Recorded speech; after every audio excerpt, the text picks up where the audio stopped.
ಎಷ್ಟು ಎಲ್ಲರೂ ಭಾಗವಹಿಸಿದ್ರಿ.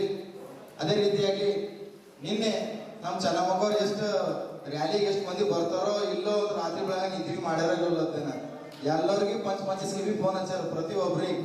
ಮತ್ತು ಪ್ರತಿ ನೀರು ತರ್ಲಾಕ್ ಹೊಡ್ಯಾದ, ಬಾಳೆಹಣ್ಣು ತರ್ಲಾಕ್ ಹೊಡ್ಯಾದ, ಅಡಿಗೆ ಮಾಡಕ್ ಹೊಡ್ಯಾದ. ನಮ್ಗೊಬ್ರು ಒಳ್ಳೆ ಧ್ಯಾನ ಮಾಸ್ಟರ್ ಸಿಕ್ಕ್ಯಾರ ಅಂದ್ರೆ ನಮ್ ಪುಣ್ಯ ಅದ, ನಾವು ಲಾಭ ತಕ್ಕೋಬೇಕು. ಯಾವ ಮನುಷ್ಯನಿಗೆ ಲಾಭ ತಕ್ಕೊಂಬಂದು ನಾವು ಕಲಿಬೇಕು. ಇವಾಗ ನಮ್ಮ ಲಾಭ ತಕ್ಕೊಳಕಂದ್ರೆ ಭಾಳ ಮೆಡಿಟೇಷನ್ ಸೆಂಟರ್ಗಳವ. ಒಬ್ಬರು 10,000 ಕೊಡ್ರಿ 8,000 ಕೊಡ್ರಿ ನಿಮ್ಗೆಲ್ಲ ಕಲಿಸ್ತಿರ್ತಾರ.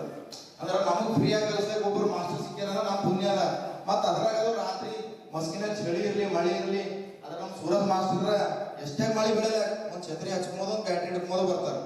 ಮತ್ತು ಮಳೆಗಾಲ ಭೀ ಅಷ್ಟೇ. ಅದಕ್ಕೆ ನಮ್ಗೆಲ್ಲ ಮಾಸ್ಟರ್ಗಳು ಒಳ್ಳೊಳ್ಳೆ ಸಿಕ್ಕ್ಯಾರ, ಅವ್ರದ್ದು ಲಾಭ ತಿಕ್ಕೊಂಡು ನಮ್ಮ ಜೀವನ ಹಸನು ಮಾಡ್ಕೋಬೇಕು. ಇದು ಒಂದು ಪ್ರಯತ್ನ.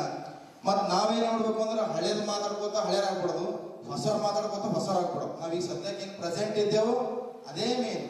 ಮುಂದೆ ಹೋಯ್ತೀನಿ ಅಂತ ದುಃಖ ಪಡ್ಬಿಡೋದು, ಹಿಂದಾಗೇನಂತ ಕನಸು ಕಾಣ್ಬಿಡೋದು. ಅದಕ್ಕೆ ನಾವು ಒಳ್ಳೆ ಮಾಸ್ಟರ್ ಸಿಕ್ಕ್ಯಾರ. ಮತ್ತು ಅದೇ ರೀತಿಯಾಗಿ ಒಳ್ಳೊಳ್ಳೆ ವಿಚಾರಗಳು ಹಂಚ್ಕೊಂಡ್ರು ಇವತ್ತು ನಮ್ಮ ಸರಿ. ಅವರಿಗೂ ಅನಂತ ಧನ್ಯವಾದಗಳು. ಮತ್ತು ಯಾರ ವಚನ ಗಾಯನ ಮಾಡಿದ್ರು ಮಾಡ್ಬೋದು.